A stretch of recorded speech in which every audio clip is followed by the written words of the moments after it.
Alright, apparently the script for the Blade reboot by Marvel has leaked. So we're going to take a look at it, or at least look at a post by someone who has read it. And it is over on Reddit. Wait, I know. Loads of people like to use that instantly to discredit it. But I'd be cautious. I'd be cautious to discredit Reddit as a source offhand straight away. Marvel has tried to sue Reddit before, subpoenaed them, I think.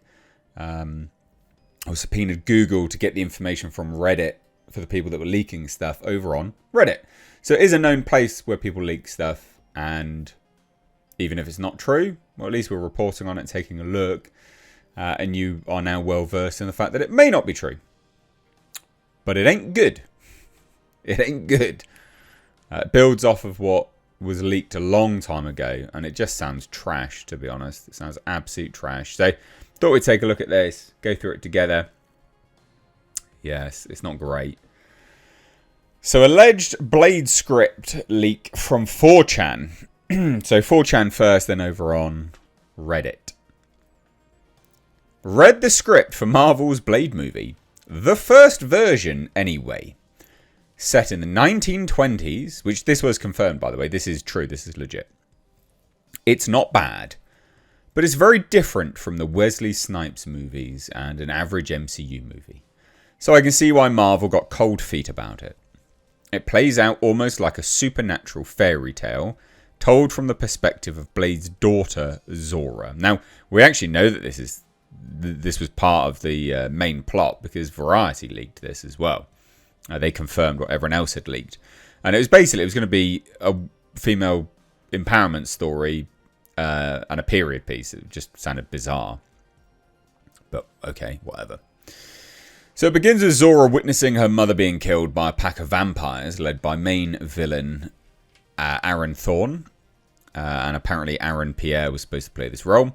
A big part of this script is that vampire fathers pass their vampirism to their kids. Thorne is the son of one of the vampire elders who was recently killed by Blade. And the other elders have denied him his father's position since he's a half-black bastard, apparently. So, okay, interesting.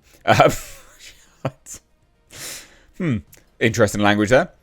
So he has gathered other outcast vampires to topple the elders. His plan to sacrifice Zora and drink her blood so he and his followers can become daywalkers like Blade. Okay, interesting. Zora escapes and hides with this old voodoo lady her mother didn't want her to hang out with. Voodoo Granny calls for Blade.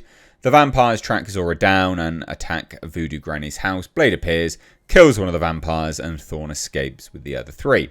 Blade only shows up around page 15 of the script. Zora finds out Blade is her father. Voodoo Granny tells Blade that Zora is not safe in New Orleans. Again, that setting is confirmed. We knew that was going to be a setting. Blade takes Zora away, and Voodoo Granny gives her a silver locket before they leave.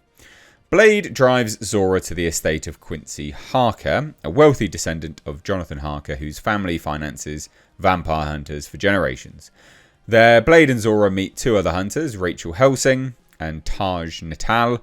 She is a descendant of Van Helsing and bonds with Zora, while Taj is an Indian warrior who has taken a vow of silence after his family was killed by vampires. Blade needs Harker's help to figure out why Thorne is after Zora. So Blade learns about the ritual, which Blade and Harker both doubt would work. This is when Zora finds out Blade is a half vampire, and she is frightened. He explains how his mother was bitten while pregnant, and that a vampire hunter named Jamal Afari raised him. And Jamal runs a black settlement, and Blade will take Zora there to hide.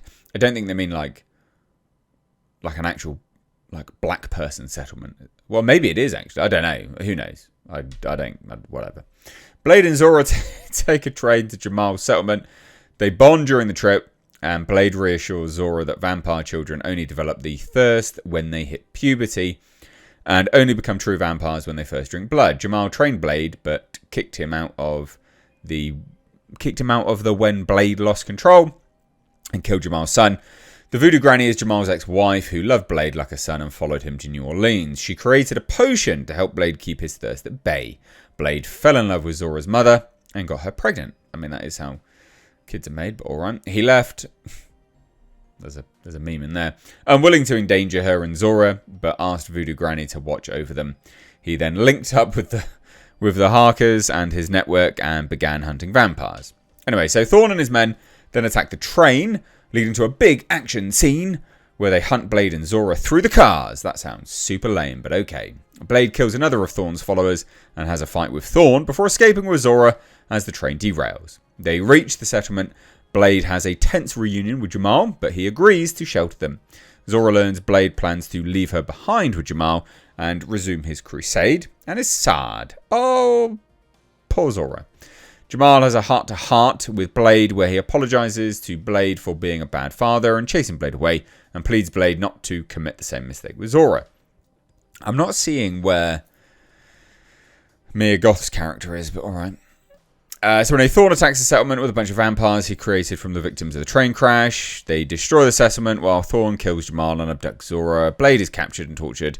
After Thorn leaves, Rachel and Taj arrive, kill the vampires, torture Blade, and rescues him. They go back to Harker's house to figure out where Thorn could have taken Zora. There, Blade connects the dots and figures out Harker sold him out to Thorn. That's how Thorn located them on the train. And later on the settlement, Harker rationalises that they can use Thorn to wipe out the Elders and kill Thorn and his followers. Zora's life is a necessary sacrifice since the ritual won't work. Blade, Rachel and Taj cut ties with Harker and leave him behind to rescue Zora. Harker is later kills himself out of shame. Amazing. Yeah, I'm not seeing Mia Goth's character. This is a bit weird, but alright. So, I mean, I don't know whether this is just complete bogus or not. But, I mean, it sounds crap, so okay. Anyway, they go a bit further, and say Blade, Rachel, and Taj attack the temple, where Thorn is preparing to sacrifice Zora. They take out Thorn's followers, and we get fights between Blade and Thorn, Rachel and Thorn's henchwoman, and Taj and Thorn's henchman. Taj is killed in the fight and dies in Rachel's arms, while Thorn gets the upper hand on Blade, while Zora stabs Thorn with the silver locket, allowing Blade to catch his second wind and push Thorn towards the rising sun, where Thorn bursts into flames and the vampires had destroyed Blade's spare potion earlier. So he begins to succumb to the thirst and go feral. But Zora manages to get through and get him to control himself long enough for her to make some more potion, apparently. She knows how to make the potion now. No worries. Anyway, Rachel inherits Harker's fortune and keeps financing vampire hunters. Blade and Zora return to New Orleans and reunites with Voodoo Granny. Zora realises she can't stay with Blade because it's dangerous and they part ways, with Zora staying with Voodoo Granny and Blade watching over her from the shadows. We then get a montage of Zora growing old, using Granny's potions to keep her thirst at bay. She never becomes a full vampire, ages like a normal person, marries, has kids, and dies of old age in the 90s. Blade attends the funeral and has a brief interaction with his granddaughter, who doesn't know who he is. He says he's an old friend of the family before walking back into the shadows. Okay, amazing. Yeah, brilliant. That sounds super lame, but okay. Not overly sure where Mia Goth's character is, so a bit confused by that, but alright. Maybe that was the second iteration. I mean, they do say here.